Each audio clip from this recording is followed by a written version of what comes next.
Hello everyone, and welcome to Sunup. I'm Lyndall Stout. Oklahoma's wheat harvest is pretty much in the books. For a harvest debrief and to look at some of the research, we're joined by David Marburger, our Extension Small Grain Specialist. David, why don't you just kind of start with how it all went and kind of where we are now as things are winding down? Yeah, well, kind of as we were progressing here through the spring and with it being so cool, we thought maybe we'd have a little bit later harvest, but we went from the second coldest April on record to the warmest May on record.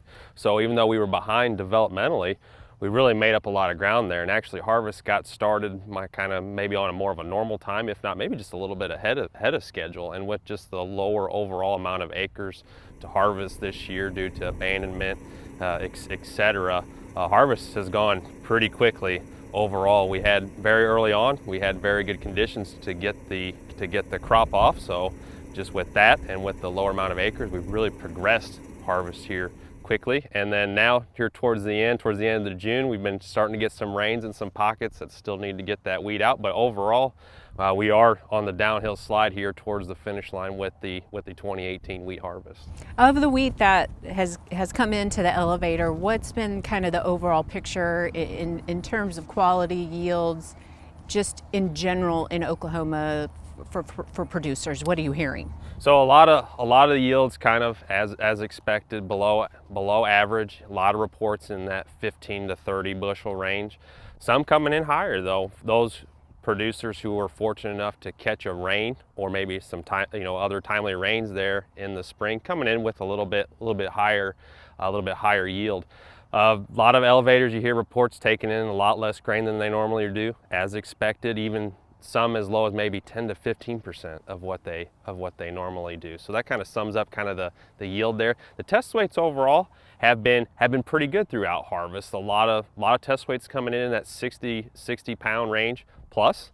With some of the rains here recently, we might start to see a little bit of hit on that with some of that final wheat that needs to be coming out.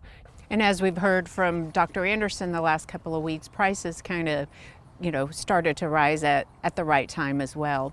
Let's talk about some of your research now. You've got variety trials, different points across the state. Where are you in terms of harvest and what some of that data kind of look like? Well, fortunately, we've had a pretty good harvest in the program as well. No, everything's kind of going smoothly so far, no breakdowns. So we've been able to get a lot of these trials off. Overall, pretty as timely as we can try to get to them. And a lot of that data is available now on our homepage, the wheat.okstate.edu website. As it kind of stands right now, varieties like a Bentley have been doing very well. A Joe out of Kansas, WB 4269.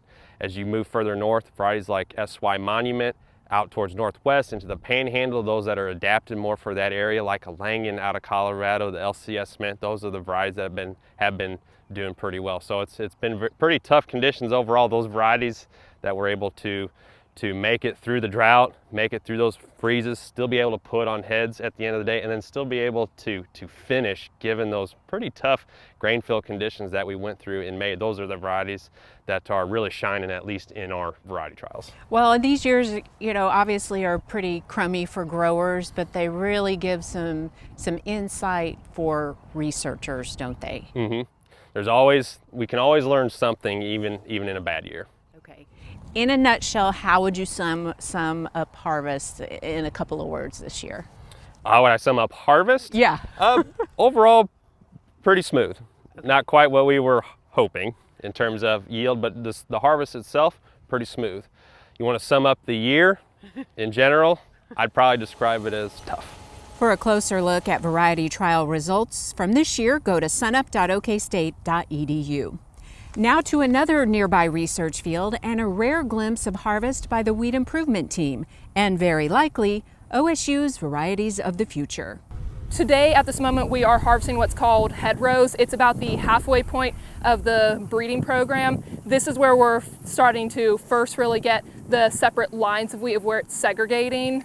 So we're having to harvest single rows to keep it pure and try to really segregate everything. This is kind of like a retailer going to market. The only difference is we created our own market. So this is the germplasm we created from our breeding program, and there's 61,000 of them. Now we're going through it and shopping. This is my kind of shopping, actually. I can do this kind of shopping. I love to do it, but it takes a lot of time and it takes a lot of energy. It takes a lot of patience because there's a lot of material to sift through. And once we sift through that, we know what we're going to come back to the market with. The seed will be increased and that'll be mowed to simulate cattle grazing. And then after that, it's just going to keep going into bulk increases. And Dr. Carver's going to look at it and decide which one goes on each year until we get down to probably only like 4 or 5 varieties or lines, for instance. And then eventually, if he likes those will be released for the farmers to grow in Oklahoma. Just to get here, it took 5 years. We had to make the crosses, we had to produce the hybrids, and then let the hybrids go through several years of inbreeding to produce inbred lines that now appear in this field. This is the first time we have a true inbred line that we can look at, evaluate, and decide which ones of those inbred lines we really want to test and put a lot of energy into out in the field across the state. The overall goal always is just better yields for the farmers, and we're also now working on better end-use quality for bakers and millers, but some of the major things we focus on is getting a better disease resistance and a better insect resistance. Those are the major things. Also always just good sized heads, good quality uses, good protein, just overall good for baking and milling as well. So it's not only good for the farmers, but good for the end use. We had a misery this year. It was called lack of water.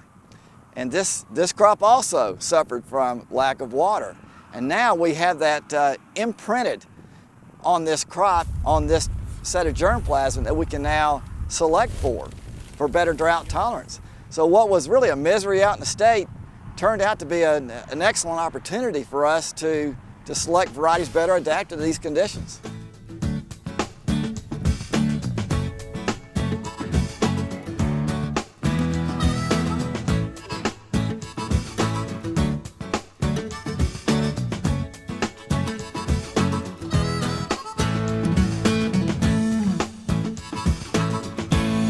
This time of summer is often the time that fall calving operations will be weaning the calves, and it's the time when we begin the growing program for those heifers that are being weaned at this time to get them ready for the upcoming breeding season that'll occur in late November and December.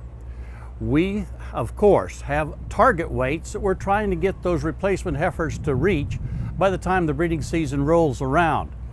Between weaning and the start of the breeding season, those heifers usually need to average about 1.5 pounds per day growing as we go through the late part of summer and into fall. Now, the grass that's available for those heifers right now has enough protein and energy in it to reach that kind of rate of gain.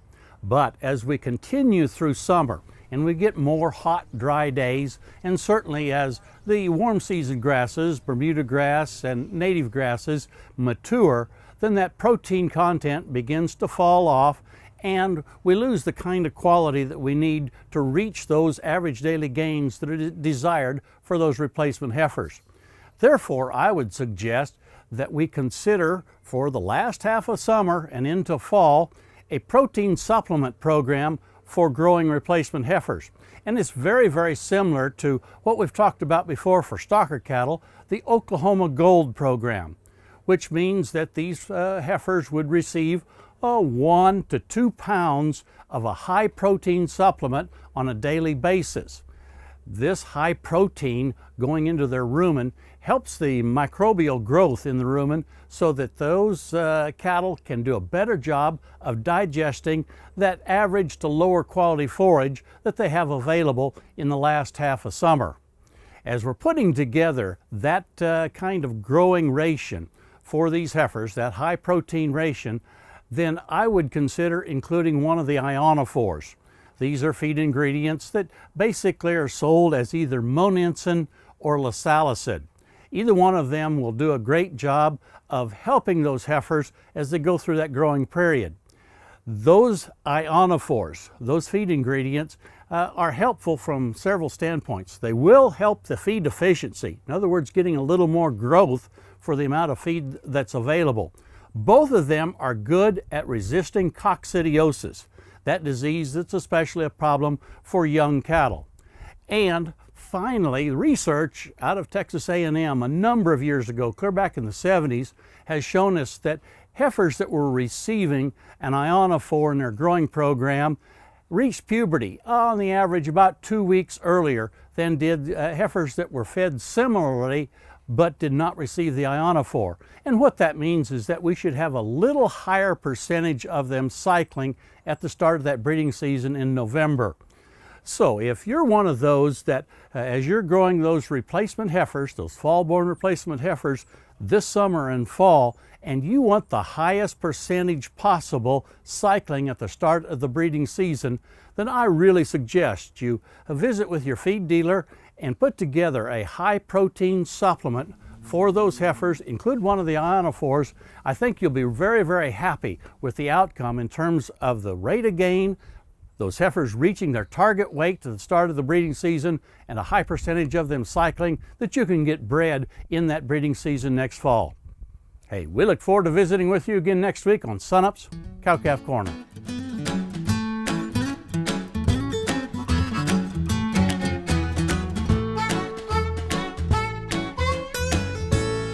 Wheat harvest is pretty much wrapped up through the state. So Kim, how is yield and quality doing? I think they're above expectations. You look at the yields or bushels per acre. I think they're slightly higher in Oklahoma and a little better in Kansas than we expected. Protein is, it's going to average well above 12%. That's good news, and test weight's going to be up probably around 59 pounds.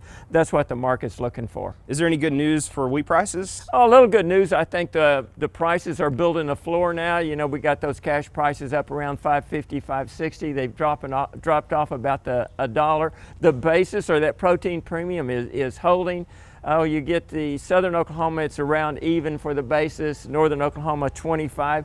And if you look at the 19 crop, that basis is running somewhere around minus 50 cents. So in northern Oklahoma, 75 cents lower than it is now, and in southern Oklahoma, about 50 cents lower than it is now. But that's mostly due to the July contract is higher than the July 18 contract. So that premium, our spread in the futures, accounts for most of that basis difference. Moving to the global market, Russia is now the largest exporter of wheat. Is there any news coming from that country? Yes, Russia just sold cargo of wheat into Brazil. Remember last year they sold wheat to Venezuela, and I asked a trader what it would cost to deliver Russian wheat into Mexico, and he said about $7.13. Of course, the United States, we could deliver it to the Mexican border on rail car for about $5.13. If you look at the Russian crop, it's probably about 400 million bushels less than last year, slightly lower planted acres. They've got some weather problems with their crop, so it's coming in. Remember, last year was 3.1 billion, a record, and so it's looking 2.6, 2.7 this year. Let's move on to corn and soybeans. How are prices doing, and what type of impact could a potential trade war have on those prices? Well, if you look at corn and beans, the 18 crops look really well. I think they got a pretty good handle on the acres of production for that. You look at corn prices, they're down 50 cents from the high. You look at soybean prices, they're down $1.60 from the top. I believe corn prices are building the floor. Who knows about soybean prices? And I think a good portion of that price decline is due to the risk associated with the potential trade war. So it's having an impact mostly on beans, then on corn, and then a little bit on wheat. All right, thanks, Kim. Kim Anderson, Grain Marketing Specialist at Oklahoma State University.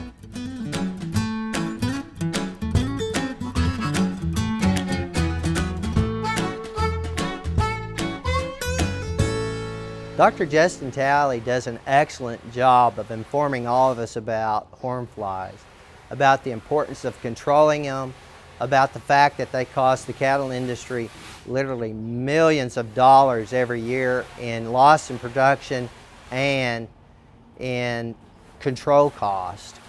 Now, one other area that may not be as familiar to all of us is the importance of controlling horn flies in dairy heifers, because there has been an association with lack of control and an increased incidence of mastitis in dairy heifers. Now, the university discovered that horn flies were causing lesions in the teats of these dairy heifers, which resulted in mastitis when these heifers freshened. A field trial was done in Louisiana that compared dairies that had hornfly control with those that didn't. And what was found in this study is that dairy heifers that did not have control of hornflies had a 10-fold increase in Staphylococcus aureus mastitis when they freshen. In dairy heifers, hornflies are associated with teat lesions that cause mastitis. As we all know, mastitis will decrease milk yields and also increase our somatic cell counts.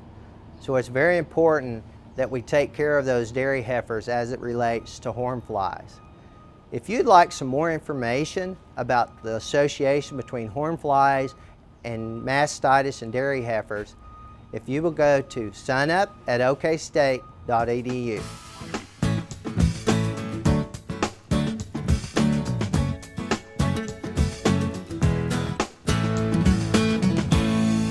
To southern Oklahoma now, where Sunup videographer Ed Barron takes us on the recent ranch tour. Today we're having our second annual, I'll call it, animal science / master cattleman tour. And so we've kind of started in the western part of the state, and in the southeast has turned this year.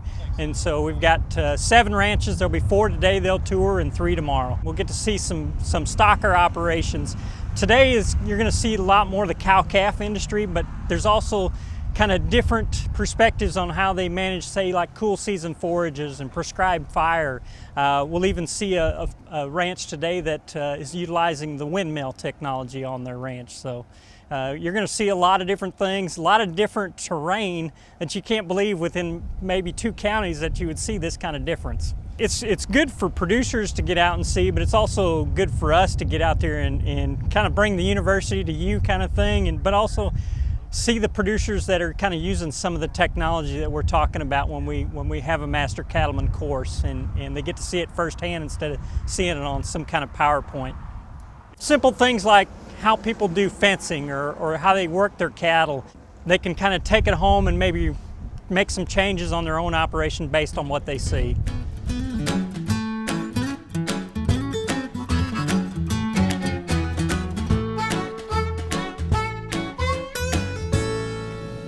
Hi, I'm Wes Lee with your weekly Mesonet weather report.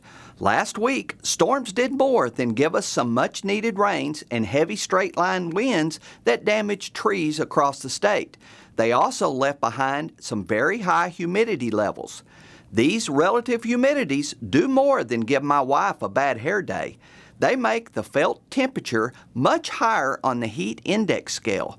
The maximum heat index for most of the week has been near or over 100. On June 26th, it reached a high of 110 at Nowata. Cattle are feeling the effects of high humidity as well. During the afternoon of June 27, no areas of the state had a cattle comfort index of less than 100. A cattle comfort index of 85 to 105 puts animals in the heat caution category. 105 or higher moves them into the heat danger range. Plants are not exempt from humidity issues either. For example, peanut leaf spot infection hours accumulate whenever relative humidity is above 90% within certain temperatures. A fungicide is recommended when there are 36 or more infection hours since the last application. Here we see a majority of the state above this threshold level. Now here's Gary with some data showing improvement in the state's drought monitor. Thanks, Wes, and good morning, everyone. Let's go right to the newest drought monitor map and see what sort of changes all that rain has brought. Still a very similar map, however, one indicator that we see is very little of that highest level of drought, the exceptional drought left in the state. Only the far corner of northwestern Cimarron County do we see the exceptional drought. However, we still see a lot of that red out across western Oklahoma and down into the southwest Again, that's a long-term indicator, regardless of what short-term rainfall we've had this month. But we have seen quite a reduction in those bad colors across the western half of the state. Now take a look down in far southeastern Oklahoma. That's another area of the state where those colors are starting to intensify a little bit. We now have severe drought covering much of the far southeastern corner. Again, that's an area we're simply going to have to keep an eye on as we go forward through the summer. Pretty good way to see who's gotten what is from the Oklahoma Mesonet's June rainfall thus far. Now this is through the 26th. The darker colors are of course the heavier rainfall amounts. Northwest Oklahoma, lots of good totals from 4 all the way up to more than 7 inches. Now let's take a look at that as percent of normal rainfall, what we'd expect through that same time period. Well, those reds and oranges jump out at us pretty quickly. Again, those same areas show lots of trouble, from 40% of normal all the way down to less than 10% of normal as we get down into south central Oklahoma and of course up in northeast Oklahoma. Too many reds and oranges. We need lots more of those blues and greens to help knock this drought out. So we'll see what happens from here on out. That's it for this time. We'll see you next time on the Mesonet Weather Report.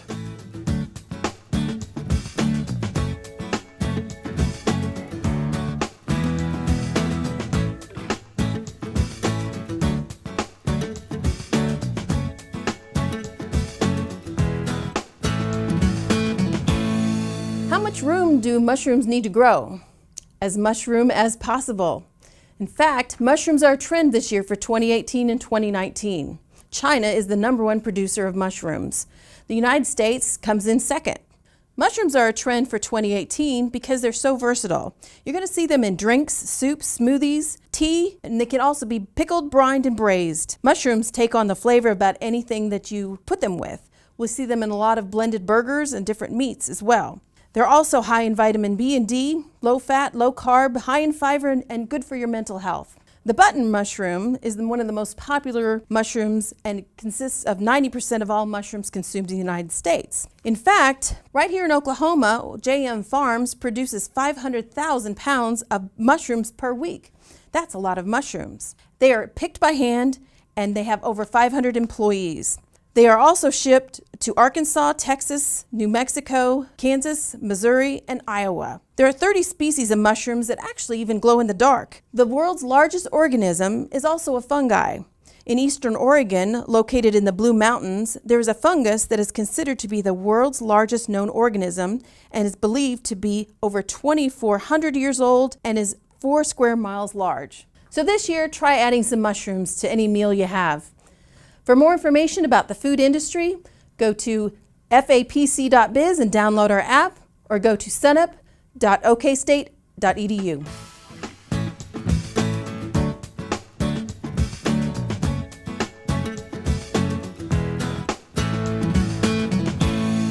We end the show this week before Independence Day, spending a little time with the Grant County 4-H'ers who retired the American flag on Flag Day. Sunup's Dave Deacon takes us to Pond Creek. I'll tell you, when you serve in one of the military outfits, well, you just learn to gain that respect for the flag. Not only a symbol for our country, but it also symbolizes so many other things, and every piece of that flag means something. Symbol of the sacrifices that have been made. When I was liberated from prison camp, we was on the road to marching, and the guard said, "You won't have to walk no more after today." It was good to see that old flag again. We need to treat it with respect because it's kind of like treating those people with respect. It teaches a new generation about the respect for the flag and the right way to treat it. One nation, under God, indivisible, with liberty and justice for all. We're doing a flag retirement because there were 188 flags, I believe, in the county, and we needed to dispose of them, but we didn't want to just hand them over to someone else, and we figured it would be a good thing to do for the community. When it comes the time when I'm old and faded, do not let me fly in disrepair. Rather retire me from my duties, only to replace me with a new flag, so that I may continue to symbolize our country. The flag retirement ceremonies are very important in that it just really gives people a respect and knowledge of what that symbol is and how we should respect it all the way till the end. We leave the blue field intact because no one should ever let the Union be broken. A flag should never be torn up like an old bed sheet. It should be cut with scissors in a methodical manner. We decided to do it as kind of a public service where anyone can put one in. You get emotional sometimes.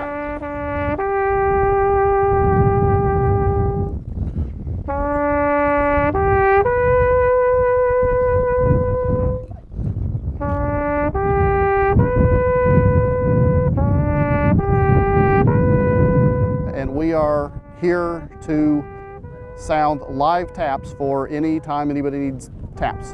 Mostly funerals, but also for Memorial Days, Veterans Days, flag retirements.